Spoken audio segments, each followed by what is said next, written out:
Isa na naman pong mainit na balita dito sa mundo ng cryptocurrency ang ating pag-uusapan ngayon.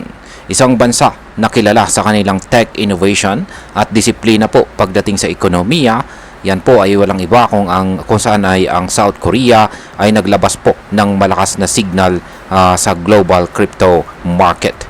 Kanila pong in-announce,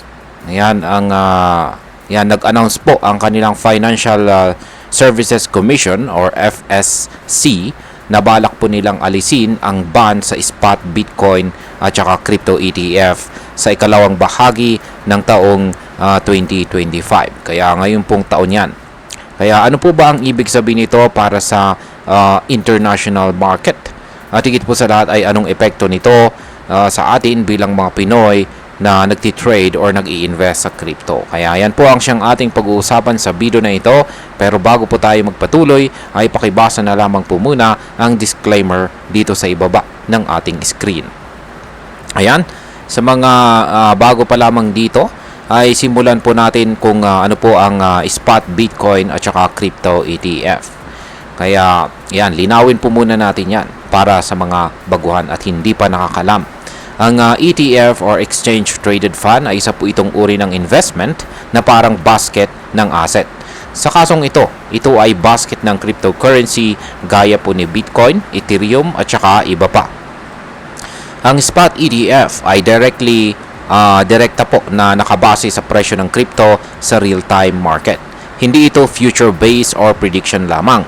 Ibig sabihin, kapag bumili ka po ng ETF na ito, parang bumili ka rin ng mismong crypto asset. Pero sa pamamagitan po ng traditional stock exchange. Ito po ang gustong i-approve ngayon ng South Korea.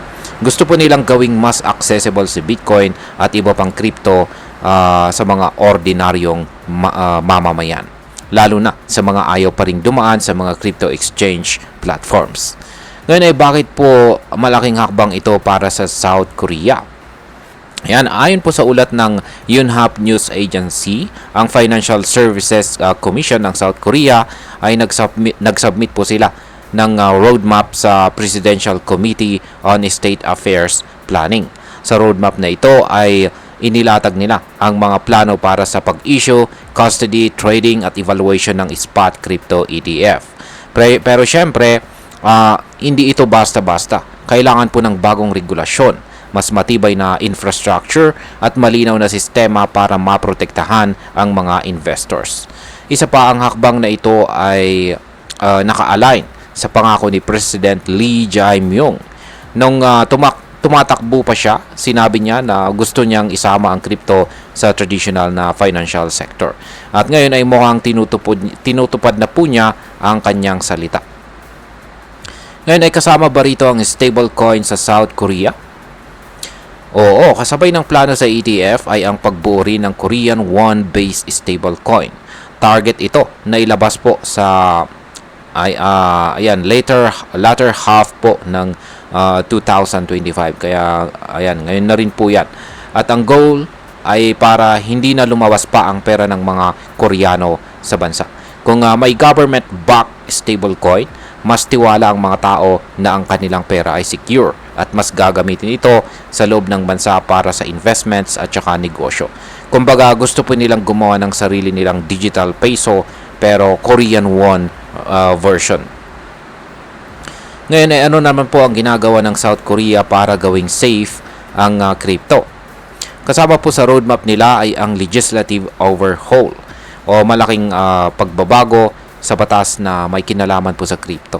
May mga plano po sila para mas mahigpit na disclosure ng mga kumpanya, pagpataw ng parusa sa unfair trading at proteksyon sa investors, lalo na sa mga retail traders.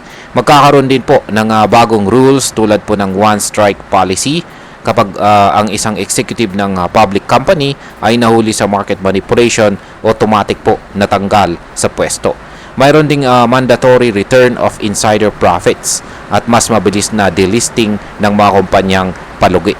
Ibig sabihin ay seryoso po talaga ang South Korea sa pagtutok sa crypto at sa proteksyon ng kanilang mga investors.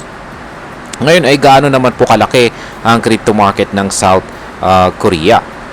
Hindi po biro ang laki ng crypto exposure ng South Korea. Noong matapos po ang taong 2024, umabot po sa humigit kumulang 75.7 billion US dollars ang hawak ng mga Korean investors sa crypto asset. Kasama po sila sa top countries pagdating sa retail crypto trading.